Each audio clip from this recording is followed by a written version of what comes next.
councillors, youth councillors, staff, media and all those at home. Welcome to the council meeting of Wednesday the 4th of October, and I'd like to call for apologies. I'd like to excuse myself for half an hour from 1:45 till 2:30, please. I have to hand a prize out. Okay, thank you for that. Be granted. Extraordinary business? I know of none. Any declarations of interest in today's agenda? Councillor Ellis. Thank you. Item 13 under public excluded. There's one item in there that I'll have a conflict of interest on. Okay, it's been noted and you'll step back from discussion and decision on that. Thank you.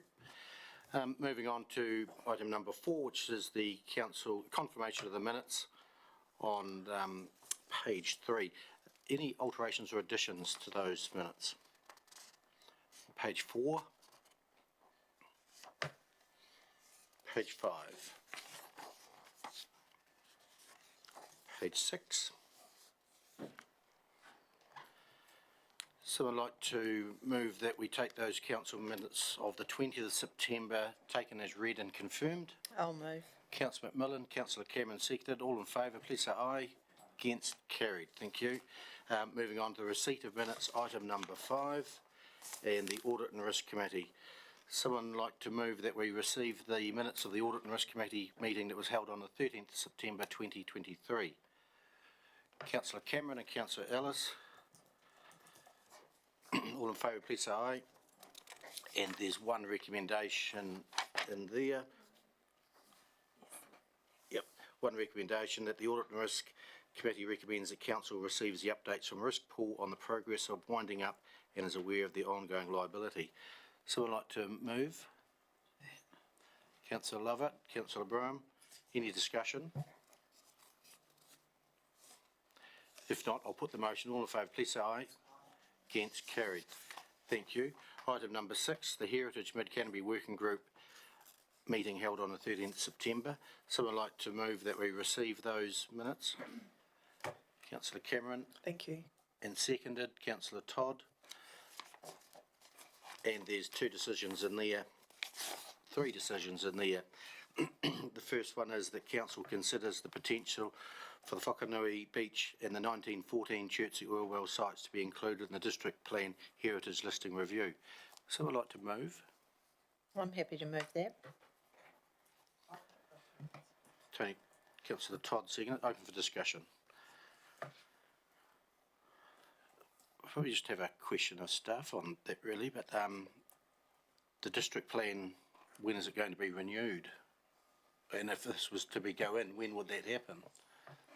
There are no plans at this stage to review the district plan, pending more certainty about where the legislation is going.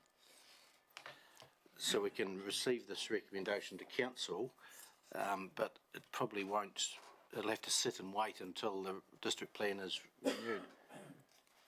What you got? Sorry, I might be incorrect here, but I recall that it's just the Heritage Listings Review that might be having a separate review, and I'll follow that up to check, rather than the full district plan. I think the intention, the understanding of the working group was that a heritage listing review was going to take place regardless of where the district plan, but I could be wrong. John? It's news to me, Mr. Mayor. Sure. I'll seek direction on this. Should we pass this recommendation, or should we get more information as to what is needing to happen? Yeah, I'm thinking there might be a little bit of confusion in that we have commissioned Arlene Beard to research and beef up all the information that we hold about our existing heritage buildings. So she is working on that at the moment. That's not actually reviewing the listings themselves, it's just augmenting the data that we hold about them. Okay, Councillor Cameron. Shall I just give you? I've received some information from Glenn Vallender. Can I just tell you the important, just a little bit about them, if you're interested? Yeah.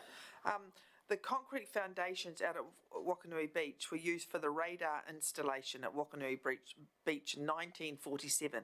This is the last remaining evidence for this important wartime activity for the Canterbury project. So the concrete foundations, Glenn is suggesting that they're relocated, and with heritage, of course, sometimes the site is just as important as the building, but that's why that was identified. The other one, was the 1914 Chertsey oil well site on Chertsey Kyle Road. He's suggesting we do an interpretation panel for this. This is a nationally significant oil well site, which is the only one that still has the remains of the building foundations and the well hole itself still visible and unplugged. So he's suggesting an interpretive panel for that. Okay. We also have one more, but it's not on the recommendations, and that's that we prepare a panel for the remains of the Pudding Hill water race intake. This is a significant district site for the earliest provision of water on the plains. So they're all quite, there's a bit of background about them. Yeah, so we've got the recommendation here in front of us, which is include those two potential sites. We're not planning on doing from what I'm hearing, a district plan heritage review in any time soon. Yes. So if we pass this today, it'll just sit there until that Yes. time. But the things you're talking about, panels, etc., may have to progress through your committee. Maybe, but we'd still like them listed as a heritage item on that when we review the heritage of the district. Our panels are important, but they're not always reflecting the heritage status of these things we want listed as on heritage status. Yeah, when it's up for review, so that could be. So or can we who knows. pass them and put them till that is up for review? And there'll be a process to get them listed as well. That's because right, these are on- they'll need a report. Some of them on private land, and That's right, the owners may not want that. that's right. Mr Mayor, I think that's exactly right. The issue for your committee, councillor, will be that there is no time frame on that review. So there is Okay. no work Okay. commencing as a result of this recommendation. There's nothing to happen that we can predict in terms of a time frame, because Yeah. at the moment there is no plans to review the district plan. So as long as you understand that, and they're on Yeah. this side list for when that happens, and we can then perhaps that's work on the that, understanding that you need to have. Yeah, no, I appreciate that. Well, so we can just We can pass work this, on that and see a way forward around that then, perhaps. we can pass this recommendation today, and it'll just sit until such a time as the plan is. The heritage. And then plan's that might be the heritage group can perhaps see how we can move We can do that some more forward. work on Yeah. it, yeah. Yeah. The recommendation in front, councillor McMillan moved, councillor Todd seconded. You need to write a reply, Well, not so much write a reply, but the motion. speak to the motion, just saying that while there isn't a plan for the review to be done, I think it's really important that we document this now, since it's come from the Heritage Group minutes, and it's documented so that when we do get the review, we've got this recommendation already made. Thank you, Liz. Any further speakers for or against? If not, I'll put the motion. All in favour, please say aye. Against? Carried. Thank you. Next recommendation is that the Heritage Mid-Canterbury Working Group recommends funding for the Ning King Brothers Chinese Market Garden settlement up to $2,500 from the Heritage Activity budget. So, councillor Brown moved. Councillor Cameron second. Would you like me to talk about that? Yes. The heritage, they want some interpretive panels up there, to talk about that wonderful, place. And we have a budget of $8,000, so we'd like to offer $2,500, which I understand is needed to support that activity. So that's where that money comes from. And we'd like to keep our $8,000 in the long-term plan too, please, just for everybody's. Different process, but I think Important to make aware. stick to the matters in front of us at the moment. Councillor Ellis. Thank you. So who does these panels and who decides what goes on them? And because aren't there already some there and they'll all have to be interpreted so they flow and are the same sort of format? Can I suggest Sarah Mosley talks about that? Sarah, do you know anything about them? Yeah, through the Mayor, the working group works closely with staff on projects that are approved.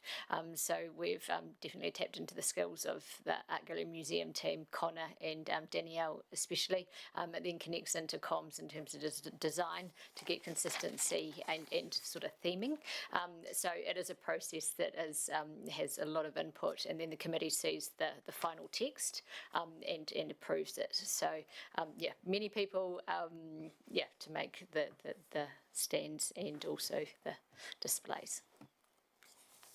Speakers for or against? Put the motion, all in favour, please say aye. Against? Carried, thank you.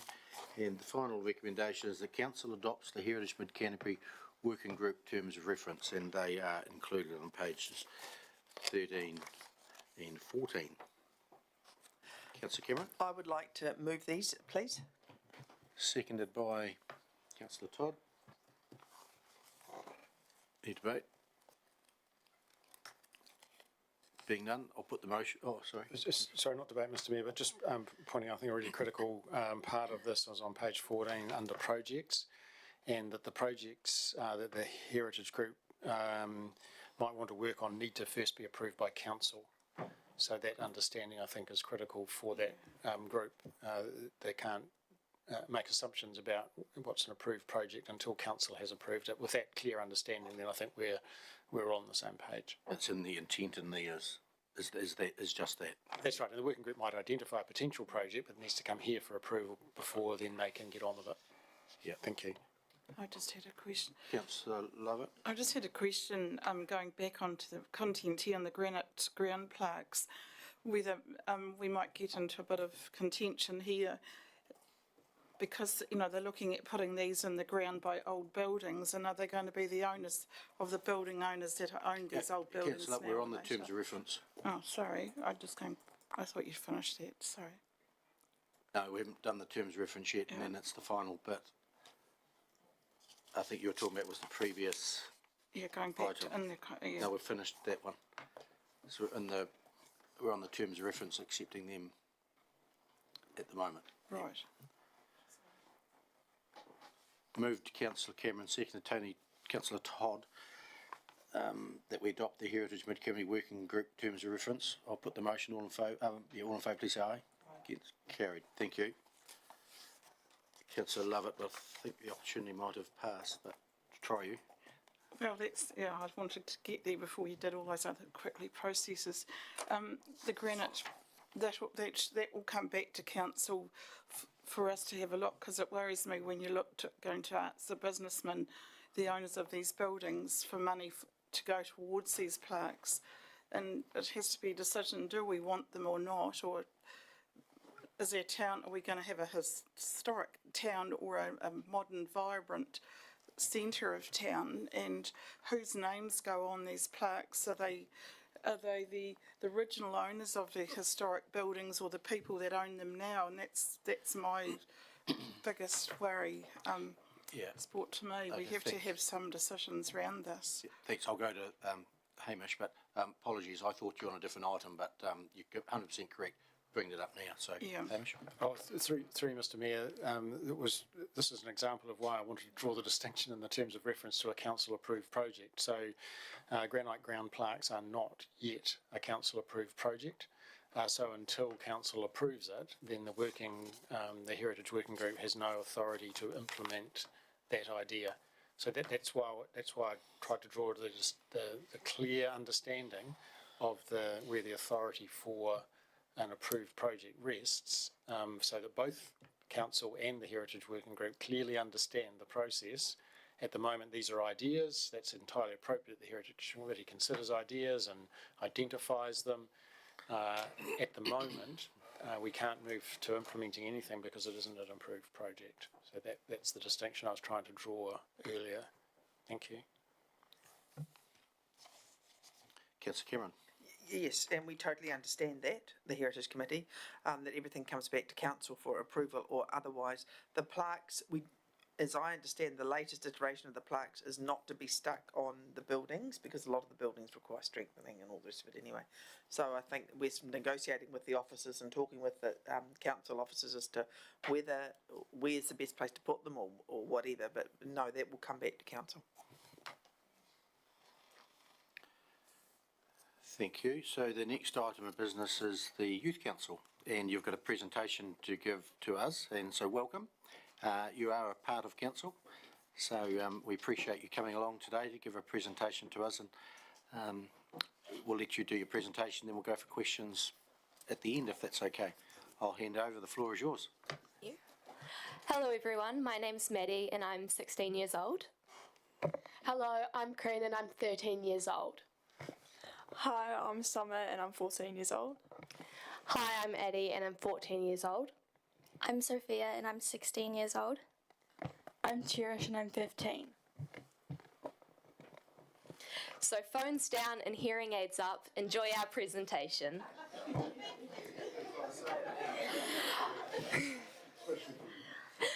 Over the last few months, we've had ideas surrounding wellbeing and improvements to the community that would positively impact the youth of Ashburton. Today we are here to present to you our thoughts. Affordable housing is really important to have in Ashburton, especially for people wanting to move here, younger people wanting to buy houses, and people that are struggling. And while doing this, we need to look after our elderly. Attracting visitors to Ashburton is a very important part. Examples such as pools, resorts, hotels, as we don't have many points of interest. For example, the water park development in Kaiapoi attracted many visitors and is used by locals and tourists. More events like Glow and Noodle Night or something related to the youth to gather them together would be a great idea. Youth hangout spots in malls would attract more of the youth of Ashburton. This would benefit the youth because there aren't many places or events for the youth to enjoy.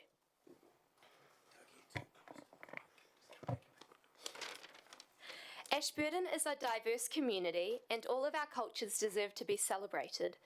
Language Weeks are weeks where we take the time to appreciate and celebrate the different cultures we have in Ashburton. Ashburton College embraces these ideas competently, with students proudly sharing their cultures with others. However, we believe that a majority of post-school aged Ashburtonians will be unaware of Language Weeks, and we would like to change that. We would love to see organisations promote and celebrate the diversity of Ashburton by publicly appreciating Language Weeks in creative ways. Another idea to follow on Language Weeks is having more cultural events. The Multicultural Bite is a widely appreciated event, and we would love to see other events specifically focusing on performing, as there are many performance-based cultural groups, and we would love to give them the opportunity to proudly share with us and the community. Glow and Noodle Night were excellent events, and they included the youth, and we could have more events like this with funding from the council. Road safety is very important. We think that roads around schools are dangerous. We feel like the council should reinforce the speed limits that have been added to schools to make it safer for everyone. We also think there should be more pedestrian crossings. We're lacking activities for us to do in Ashburton. We could welcome places like Time Zone, Laser Strike, or we could in more clothing shops like H&M, Cotton On and Glassons. We would also like to have food places like Starbucks, Carl's Jr., Burger Fuel or Wendy's. It would also attract more people or save a drive to Christchurch or Timaru. Public transport it's really hard to get around Ashburton, especially for younger people without a car. The My Way and bus in Timaru has been really successful, and it would be good to see something similar in Ashburton, even if it's just Lime scooters or even Lime bikes. Healthcare is struggling locally. There's not enough doctors and nurses and there's always a long wait. We think council should offer scholarships and increase support of more nursing opportunities and for hiring healthcare. There's a lot of litter in Ashburton, specifically around the skate park, McDonald's and Kmart. If we add more bins in public areas, give education to using them, and emptying the bins more often, we can reduce this problem. Increasing the amount of public toilets around Ashburton, such as the places as the eastern side of Ashburton, Kmart complex, don't really have any public toilets, and many people visit there on the daily, or some stores have toilets, but they are available for customers only. We need cleaner water quality in our lakes, rivers, and especially our drinking water. And we could do that. We could clean this up by getting a group of volunteers to get it and clean up polluted water. We greatly appreciate the opportunity to present our ideas to you today, as the Youth Council is all about giving the youth a voice, as you have done for us today. We, as the Ashburton Youth Council, would love to help the Council with future decisions, particularly around issues concerning the youth, as we can give a fresh perspective and share our ideas on how we are affected. Feel free to ask us any questions regarding our presentation, and thank you very much for listening to us today.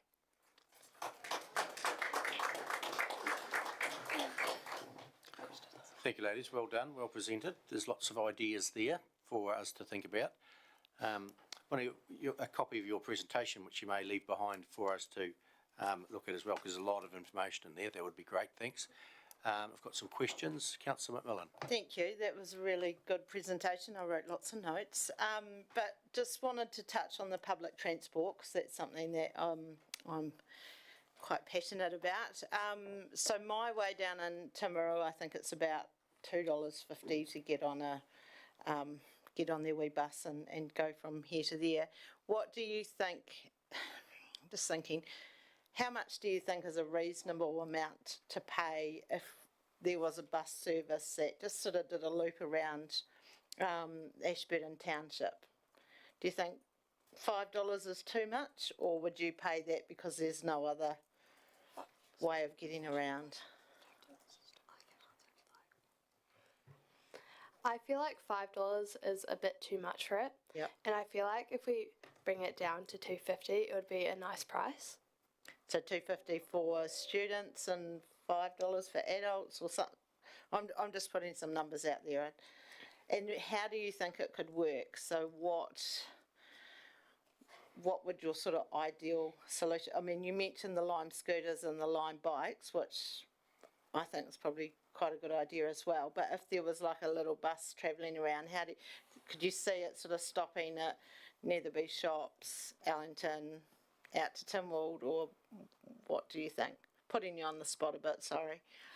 We would certainly need to take into consideration the safety of people who are getting on and off the bus, and also taking into consideration whether the bus or whatever transport it is will be stopping around certain areas, whether it will be near shops or near public toilets or the pool, so that we're not defeating the purpose of the bus by having it stop somewhere and then making the people walk into town. Got you. Yep. Thank you. That's quite timely, because in the Environment Canterbury, who run the buses for the region, in their annual plan, we submitted as council on exploring with them options for public transport in Ashburton, and Councillor McMillan and myself were in Environment Canterbury on Thursday, and we raised it with the chair again that we now need to have that discussion, and we're about to have a discussion. So your feedback is important to us, so we can feed that through as well. Try and come up with something that works for all. Councillor Hooper. Thank you. Thanks, team. It was really good presentation. The rubbish bins, you talked about the extra rubbish bins. So do young people these days use rubbish bins? Are they just kids that are just going to throw litter around anyway? Do you think that is going to be a winner?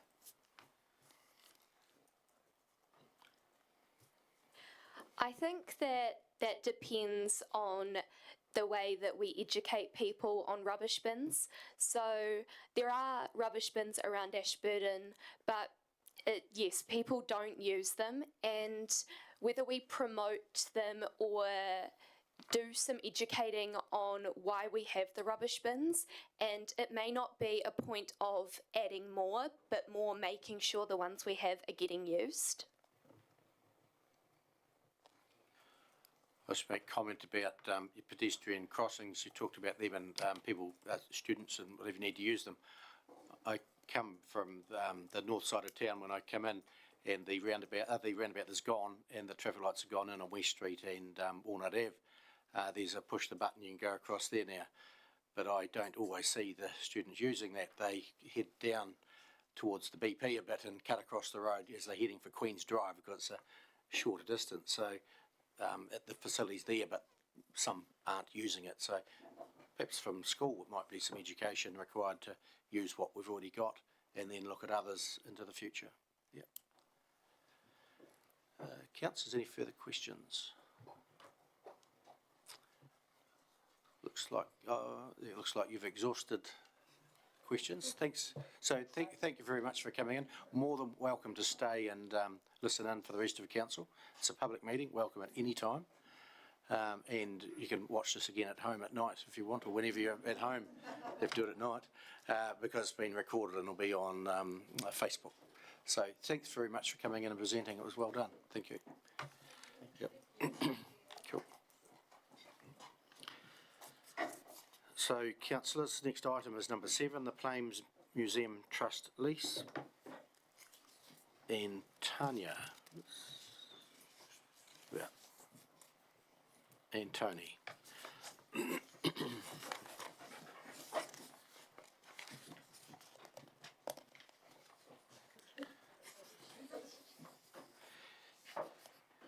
Anything further to add to the report? Just a brief comment. You'll see this lease has been a long time coming to get to this table. The trust was set up in 2014 with one of the intentions being to get a head lease in place. So I just wanted to, I know they're not in the room, but just express my gratitude to the Plains Museum Trust and all the user groups at the Domain for working with us really constructively this year to get it to this point. So we're very grateful. So. Yeah, I think a lot of people have done a lot of good work to get to this point, so all to be congratulated. Thank you for that. Councillors, any questions?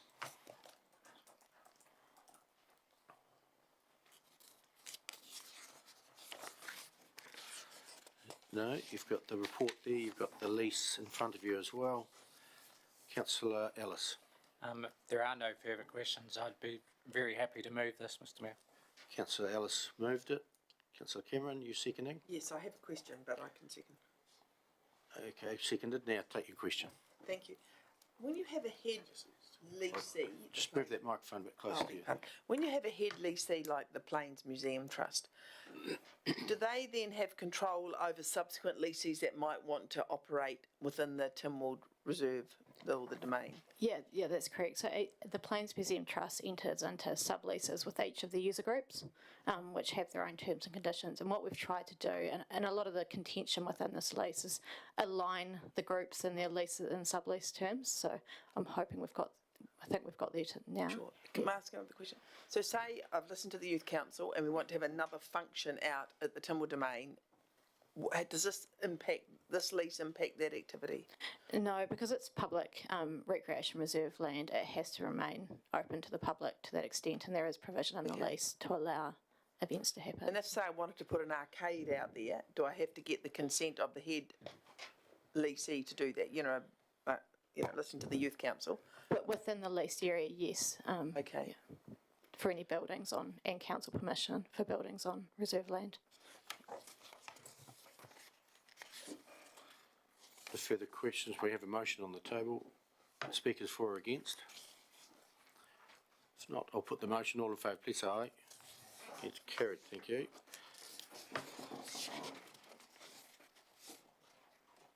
Next up is item 8 or 9.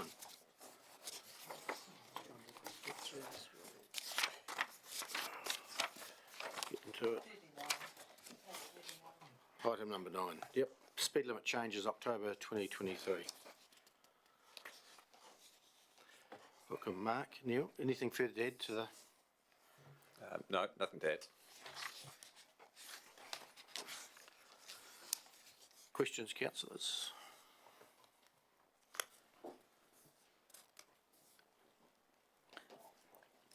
Oh, Lynette. I'm just going to Graham's Road. We've got 50k there now that's going right out of the borough. So you're going to extend that again toward eastwards? Well, currently the 50 kilometres finishes at Grove Street, so extending it to where the new subdivision is going to. So it's past the frontage of the subdivision. It's currently 60, so we're just going to extend the 50 to include the subdivision frontage. Okay. Yep. Right. Councillor Todd. Thank you, Mr Mayor. Just a clarification. Like we've agreed to review the permanent speed limits around schools in February, with hopefully a change of decision, who knows, to change to a different form of policing. So agreeing to this recommendation isn't going to change any decision we make in February. No, it won't. Yep. No, this is just tidying up from the current 30k zone for a brief portion of road to 50 from 60. The review on 30 will still unfold next year. I've just got. Councillor McMillan, question? It's probably kind of been answered, but all these proposals are just sort of bridging a sort of a section of road that's sort of hasn't tied in with some of the other changes we have. Is that correct? Yes, there's that, and also some subdivisions that have been in place but not included in the speed limits before. So it's just extending to it or adding them as a 40k speed limit for like Strongfields and Ashbury Grove. So they just aren't included now. So it's a bit of a tidy up. Some of the signs are already in place because the developer's done that as a condition of their consent. So it's just making them enforceable now. So. And that will come in effect from the 1st of November, is that correct? Have I read that right? So if these are adopted, they're sitting as draft in the register at the moment, so I just need to submit them for certification with that start date. If they get certified, then that's when they come into force, and we'll make sure the signs are in place for that date as well. So, yeah. Thank you. And if I can ask another question, Mr. Mayor, the national speed limit register. So I know we are waiting for the road, State Highway 77 out of Methven past the hot pools. We've been verbally told that it will come down from 100 k's to 60 k's, Swaka Kotahi road, but will this line up at the same time with the changes, or do we know what's happening with it, basically? Well, we've got our interim speed management plan that's been certified, so we're able to make these speed limit changes. And as having the speed management plan, the new register, it's a bit easier for council to do. We'd have to consult on these changes if they align with the speed management plan. Waka Kotahi, in terms of managing the state highways, have not had that speed management plan approved yet. So they've got an interim one in for approval still. It's probably going to be the new year, apparently, before it's going to be certified. And then they'll have a speed management plan for the whole. So the complication they've got is for the whole country rather than just isolate it. So it's taken a lot longer than it probably should have, but it's in there.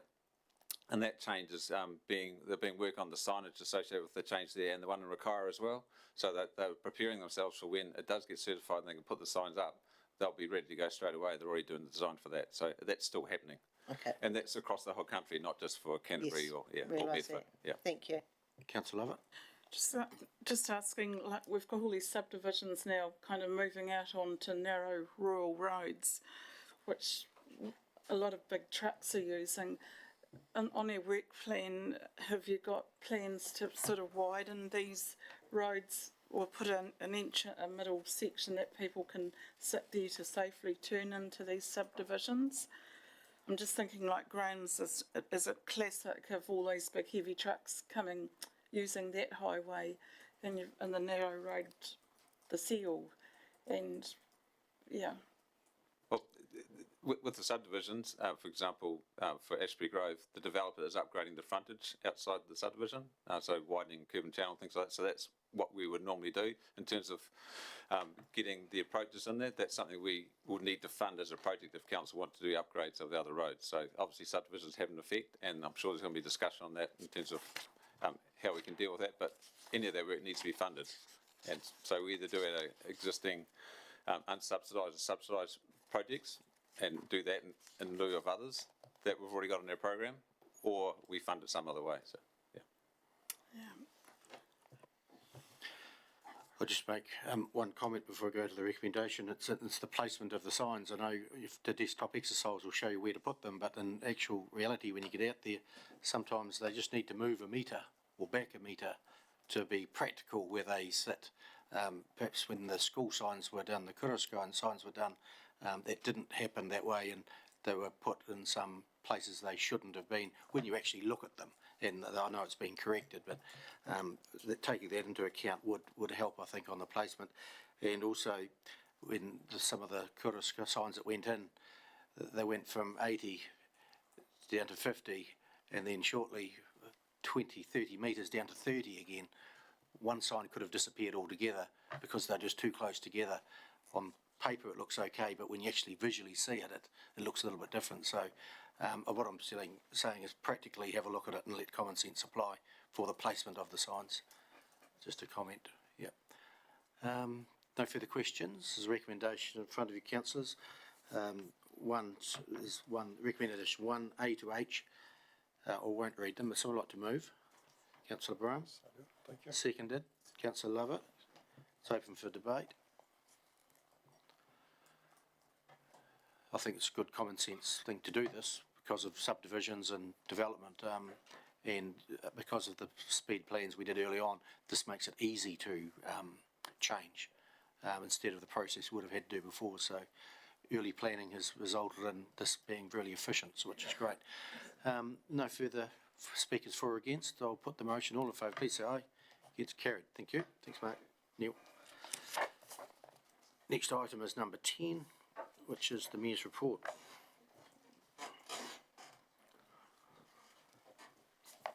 I do have one recommendation there. Councillor McMillan, did you want to talk to it? Probably just wanted to ask if this was exactly what everyone wanted. We did a quick survey amongst councillors to see if everyone was keen on, after the trial, to doing Talk It Up Tuesdays, and the majority said yes. Tuesday afternoon seemed to be the preferred option. I was just wondering if 1 to 2 p.m. is long enough. I'm happy with that, but just wanted to see if anyone else. We can debate it and change Yeah, it if exactly. not Yeah. required. But otherwise, yeah, I think, and when to resume as well, because I think there were sort of different answers in that survey. Some people wanted to start up next week, others were happy to wait until we got into the new library and start up next year. Yeah, I think the intent of this recommendation was it starts immediately. Yeah. So we could add that if you want it starting next Tuesday. We add that to the recommendation. Yeah. 10th of October. Would that be too soon just to let people know that it's on? Maybe just, if you're going to do it, it might as well work by being well communicated. Yes, well, I think we just need to get it started. If you wanted to delay a week, that would be fine, but having the presence in the library again will start to grow the knowledge of it. 6 of 1, I think. Should we push it out to 17th of October, start date? Yep. So there's a recommendation here. The councillors resume the Talk It Up Tuesday sessions on a weekly basis from 1 p.m. to 2 p.m, which will be in the library, starting the 17th of October. Someone like to move? Councillor Todd, Councillor Cameron, open for debate. Councillor Wilson. Yeah, I think it's a good idea, but we just need the public to realise that it's not come along and talk for half an hour about the weather. It's a good opportunity to come along and bring up a point and talk so that we can, get the points in action, because it's only an hour and many people want to come in and, get your point across and be prepared, and it works much better for all concerned, including everybody at the council. We can send it to the right department and get a result. Councillor Todd. I think it's me. I'm happy to keep it to an hour, but I think, if we've got that flexibility, I had one time that we had an hour, but I was there for another 3/4 of an hour because the guy wanted to have a chat, so that's fine. So the mayor had another appointment, luckily. Happy to keep it with an hour, and it's been proven a successful journey between councils and the people in the district, so we should be continuing with it. Yep, and we'll draw up a roster, and if all councillors want to be on the roster, or do some they want to be excluded?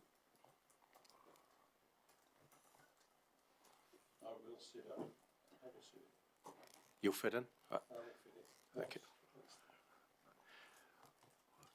So the recommendation is in front of you.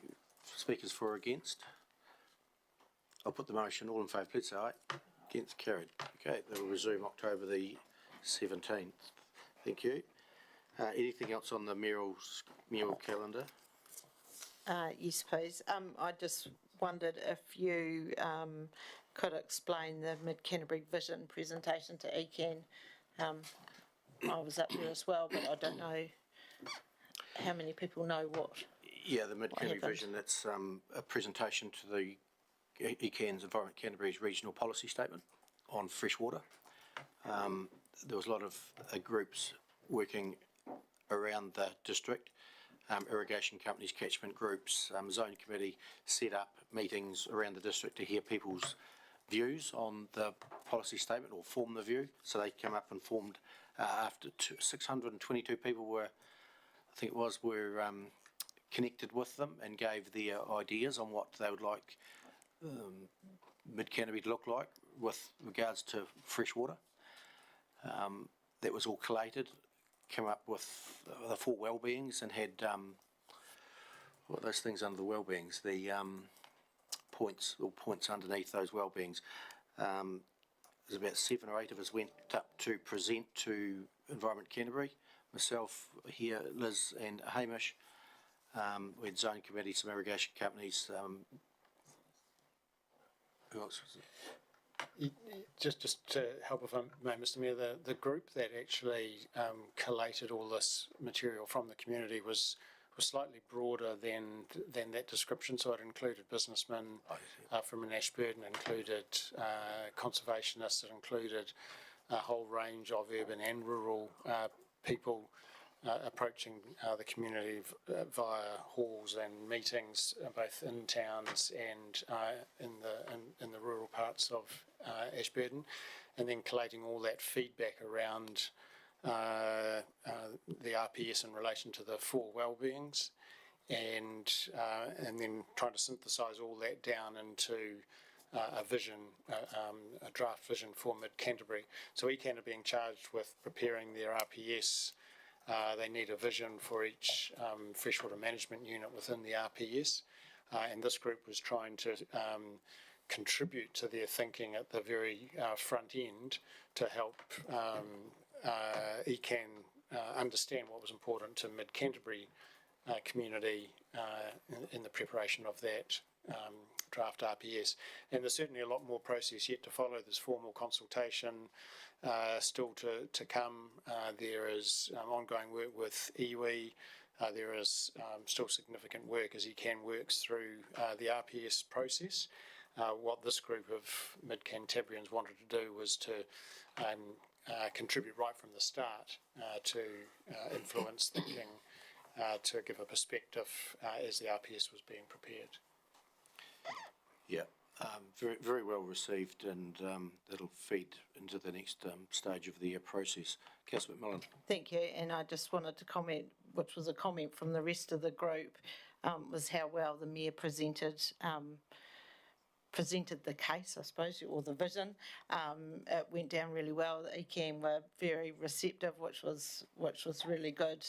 But yeah, there was a lot of comment about how well you presented that, Neil, so thank you. And we're the only district that has presented in that manner to Environment Canterbury on the RPS at this stage.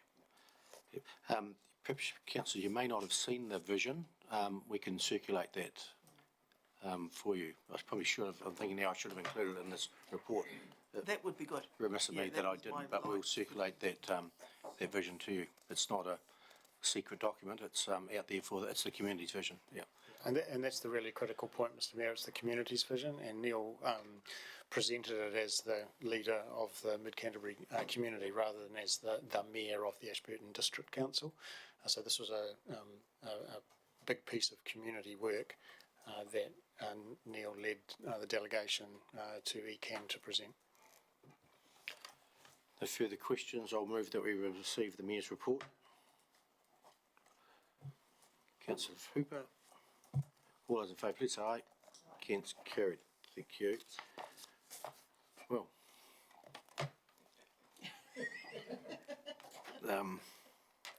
Katie, new starts.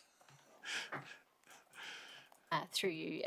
We're only an hour and a bit early. Yes, I can do what I can and rustle up the stuff, or we could Go into public excluded. Public excluded, or media will want to stay for that, I assume, or shall we adjourn? No, they'll get it online. Okay, so we'll go public excluded now. I'll move. We move into public excluded. Councillor Cameron seconded. I have Is a that what you- question. Okay, we'll do that first. Do you question? If you go into public excluded now, I will miss Microphone. I will miss the first. Microphone close to the mouth. Oh, I thought you turned up and turn it off. If you go public excluded, I'm going to miss some of the public excluded, and I don't want to do that. Because I anticipated following the agenda, you know, that I wouldn't be missing the public excluded. Mr Mayor, the times on the agenda are only approximate. We can't dictate the exact time, so if you can't be here, that's your call. I had a move and a second. No, I didn't second. You didn't second it, You okay. haven't got a second yet. Councillor Ellis seconded it. All in favour, please say aye. Against, carried.